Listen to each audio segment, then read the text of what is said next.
produced and written on a lot of the biggest network television shows. He's a great stand-up comic too, and you're gonna love him. A big hand for our friend Mike Larsen, guys. Come on, give it up for Mike.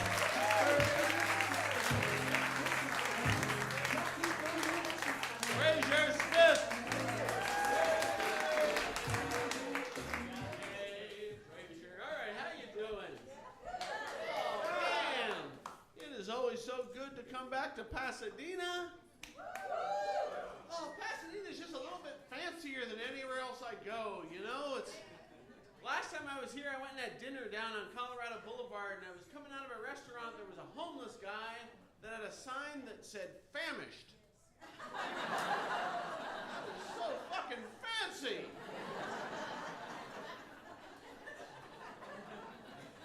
I appreciate that, so I gave the guy like $5, and the fucker went and blew it on a thesaurus.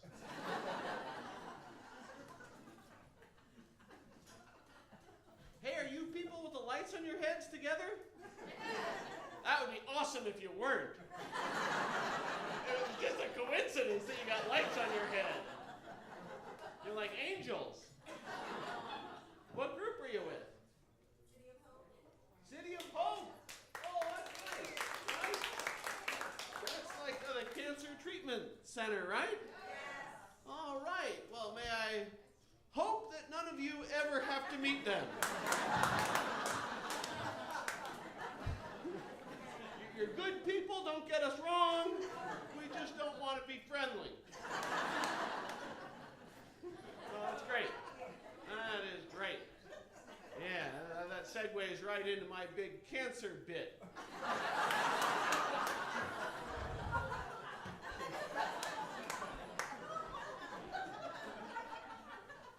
Did a show last night for an animal rescue center, and oh man, raise your hand if you have a dog.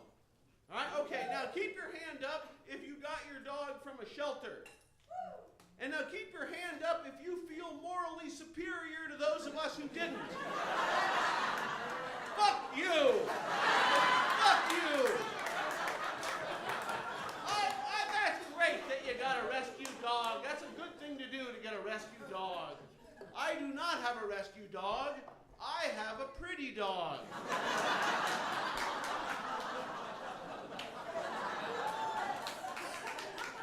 Which means there are neighborhoods in Los Angeles that I cannot take the dog.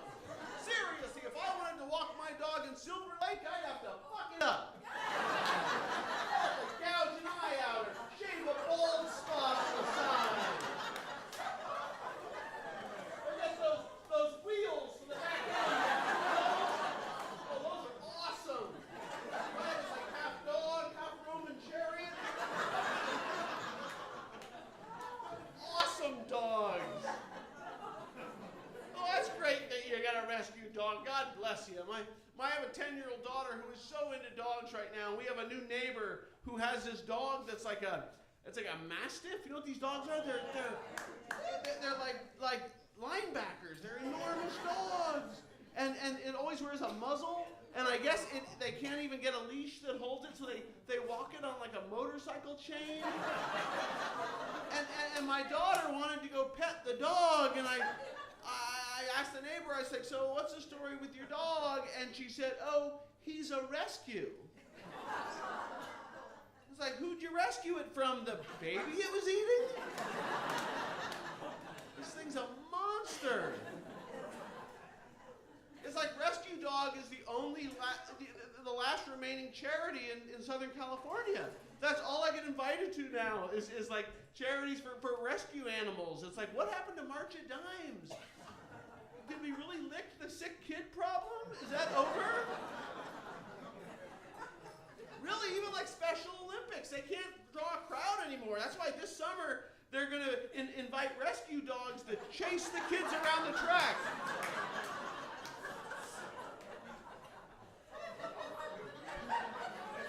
You'd pay for that. Come on. Come on, we'd all pay for that. Come on, it's for charity. It's all right.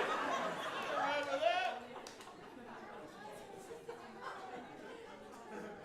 My daughter turned 11. In fact, tonight's my daughter's birthday, so I'm an asshole for being here.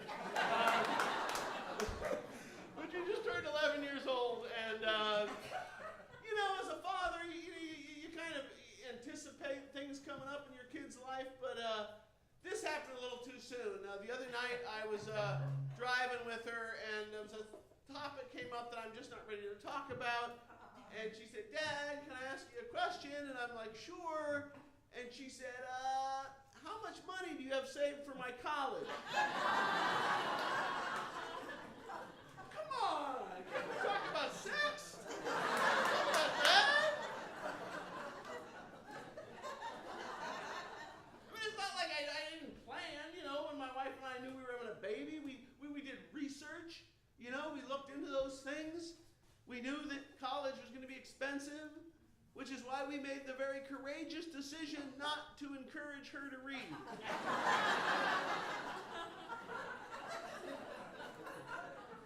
But she picked it up somewhere. I blame Common Core.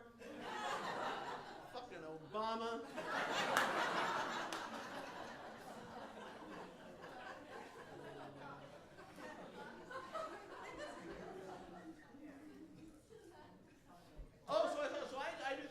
This thing, like once a month, and this is a true thing, my little volunteer thing that I do is once a month I go up to Northern California and go to San Quentin Prison. They have like a creative writing program for the inmates that I mentor the inmates, and it's great. I love doing it.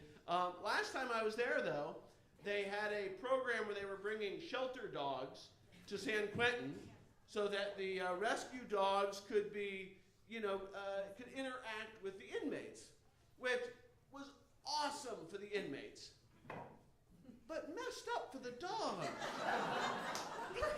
I mean, the dogs were in a shelter, and they're finally freed. Yes! Free at last! Free at last! And then they go to San Quentin.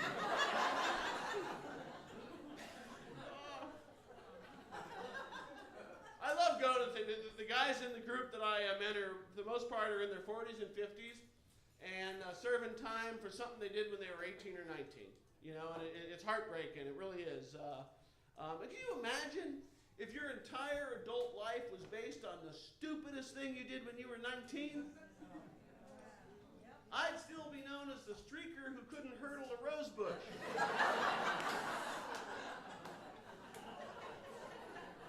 You need that? I already have scars from that. It's funny, some of the guys have really become my friends, and a few months ago, my daughter was freaking out one night. She had like a school project that she didn't think she was going to get done in time, and she was all stressed out, and I told her, I said, well, my friend Kenny says that every great achievement is just made up of smaller tasks done correctly. And so she kind of liked that. That kind of worked for her. And then she said, "Who's Kenny?" I mean, the real answer is a guy serving life imprisonment for a 4-state killing spree. And I didn't want to admit that he was my new life coach.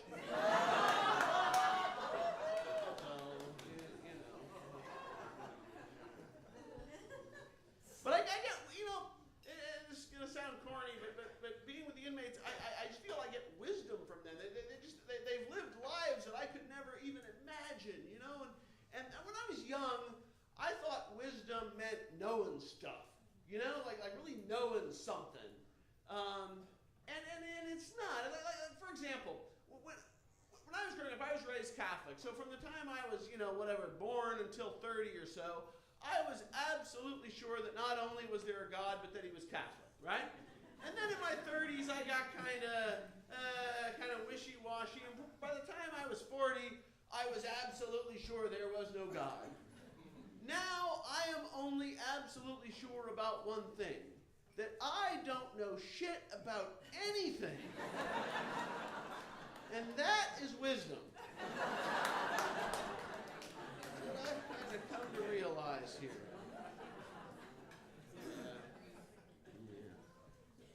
So I've been I've been booked recently in some like political kind of fundraising events, which are always kind of weird, kind of interesting. In some ways, it's great because you know the audience, you know where they feel. But I should tell you kind of where I am politically. If I had to describe my political point of view, I would say I am a liberal / hypocrite. Other fellow travelers? Yeah, there's a lot of us, right? I have very high ideals, but absolutely no reason to actually live by them. Right? For instance, I despise animal cruelty, but I love meat. Right?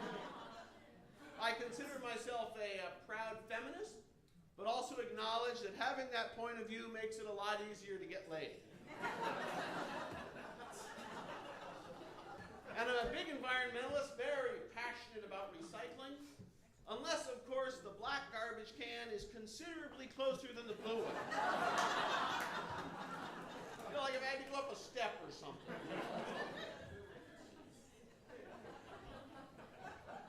So I did this event, a political event in Hawaii, which was nice. Why I went, it was like, you get to go to Hawaii, which is awesome.